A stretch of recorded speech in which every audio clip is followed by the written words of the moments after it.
Mon père était goûteur professionnel de fromage. What? Il m'a amené au travail avec lui quand j'étais petite. Et j'ai mangé tellement de fromage. C'est comme Obélix, t'es tombé dans le fromage. Ouais, j'étais malade dans son auto en revenant.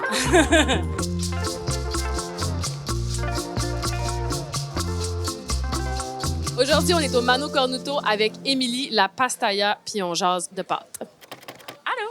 À 35 ans, tu as décidé de quitter ta job en marketing pour faire des pâtes. Est-ce qu'il y a eu un moment, un déclic où tu as fait « That's it, c'est fini pour moi le marketing, bye-bye ». Ah oui, j'ai eu comme une très mauvaise journée à la maison. Là. Quand on travaillait remote, j'étais déjà en train de faire des pâtes, j'étais déjà en train de faire des petites livraisons. Puis là, j'ai eu l'espèce de déclic de... Il me semble que ça ressemble pas à ça, ma vie, tu sais. Selon toi, c'est où la ville où on mange le mieux au Québec? À Montréal. Il y a tellement de talents, il y a tellement de chefs talentueux, il y a tellement de diversité, il y a tellement de types de cuisine, il y a tellement de pop-up, de street food, de fine gastronomie. Tu sais, il y a vraiment... J'ai une liste sans fin d'adresses à essayer.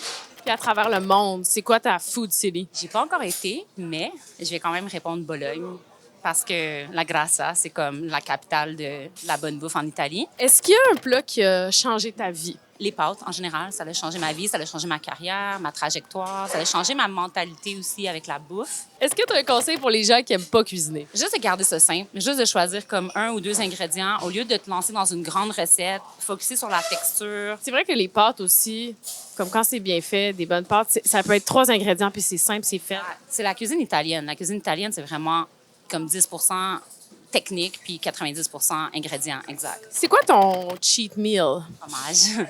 Un plateau de fromage, mettons, un verre de vin, un plateau de fromage. Ça, c'est ton girl dinner. Ça, c'est mon girl dinner, c'est mon girl apéro. Ça pourrait être mon breakfast si j'enlève le vin, mettons. C'est quoi ta manière préférée de manger des œufs?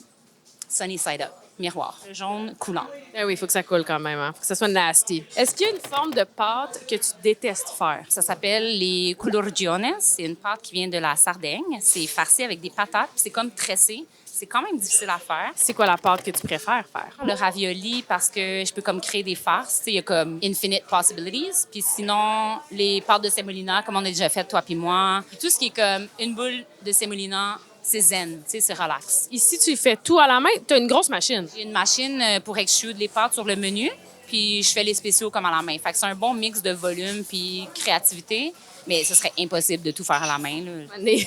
La maman italienne, là, on va se calmer, là. Tu es adepte du slow food. Comment ce concept-là s'est immiscé dans ta cuisine? Moi, j'ai grandi dans les cantons de l'Est en partant. Fait que quand j'étais petite, on allait genre au champ de fraises pour cueillir nos fraises, puis mon père faisait les fromages, mes parents allaient chercher leur poulet de grain à la ferme. Fait que c'est comme quand même des habitudes qui ont, sans le savoir, comme quand même, ils m'ont initiée au slow food.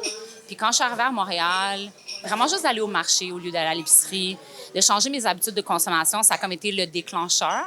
Puis après, j'ai lu un super bon livre de Carl Honoré qui s'appelle In Praise of Slow. Il m'a vraiment comme influencé à ralentir dans la cuisine, mais dans la vie aussi.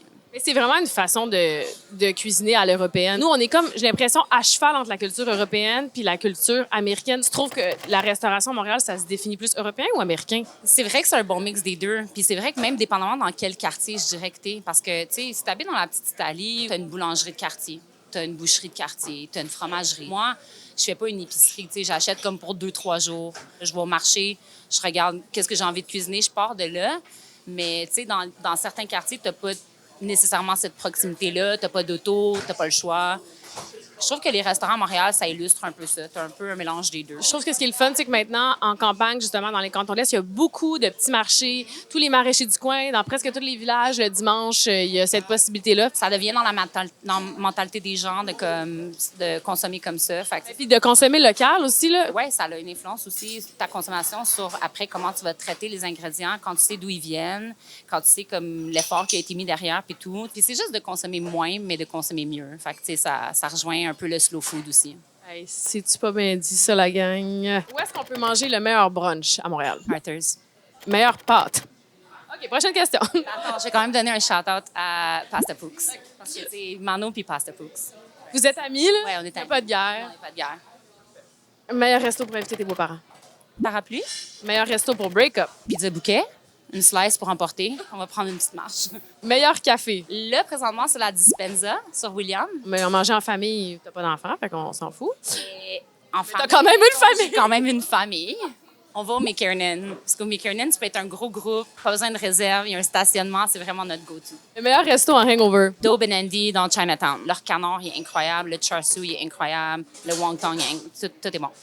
Ils livrent sur Uber Eats si ton hangover il est vraiment intense. Good to know. Le resto où ça vire party. Henrietta, genre, mettons une soirée de filles au Henrietta avec Gam Monin qui amène des gros canons, là. Ouais, ça, Gam, il m'a déjà mis dans un Uber, mettons. Meilleur resto pour une première date. Nolan, genre menu du chef, puis comme ça, si c'est pas super comme première date, mon boy Charles, il va me wing un peu. Il va me faire sortir par derrière, au pire. Ton hidden gem. Je sais pas si c'est vraiment hidden, mais Kazoo. Je sais pas c'est quoi. Ah, ben voilà. Kazoo sur Sainte-Catherine, meilleur japonais. Meilleur resto for your buck, mettons. Es-tu plus dining in ou dining out? Je dirais dining out, à moins que tu cuisines vraiment bien. J'ai envie de profiter de l'expérience, de comme être assis au restaurant, puis d'avoir l'ambiance, l'expérience de me faire servir. T'es-tu plus salé ou sucré? Salé, Vanille ou chocolat? vanille, Ton dessert préféré, c'est quoi? n'importe quelle tarte. Marché à Atwater ou marché Jean Talon? Marcher en talon parce que, tu sais, genre, je peux passer la journée à flâner là. J'invite mes amis, je leur donne rendez-vous sur la terrasse du Café Saint-Henri, puis je passe la journée là. On dirait que je me sens en vacances quand je suis au marché Jean Talon. Café ou matcha? Café. Qu'est-ce que tu pourrais manger matin, midi, soir? Du riz avec genre un œuf dessus, du riz avec un curry japonais, du riz, des sushis, genre n'importe quoi qu'il y a du riz. Sauce tomate ou pesto? Sauce tomate, Parmesan ou pecorino? parmesan, Maïs ou courge butternut? maïs. Anchois ou? Anchois. C'est le best cheat code. N'importe quoi que les gens sont comme, c'est quoi, hein? C'est comme pas mal sûr que c'est l'anchois. Est-ce que des fois, il y a des monde qui dit j'aime pas les anchois, puis t'es comme, tu t'en swings un petit pareil? Au restaurant, non. Mais tu sais, genre chez moi, oui. Chez moi, il va en avoir dedans, puis tu vas l'avoir fini de le manger, je vais te dire qu'il y avait des anchois. C'est quoi la dernière chose que tu as mangée avant l'entrevue, puis c'est quoi la prochaine chose que tu vas manger? J'ai mangé une tomate ancestrale avec de l'huile d'olive puis de la fleur de sel dessus. C'était parfait. Ce soir, mettons que je me commande une bouffe, ça va être le curry jaune au poulet vegan de Chayo. C'est mon obsession du moment. Mais ça se peut que je reste ici puis que je mange le tartare aussi. Hey, merci, Émilie. C'est fait? Oui! Hey, on fait un chill?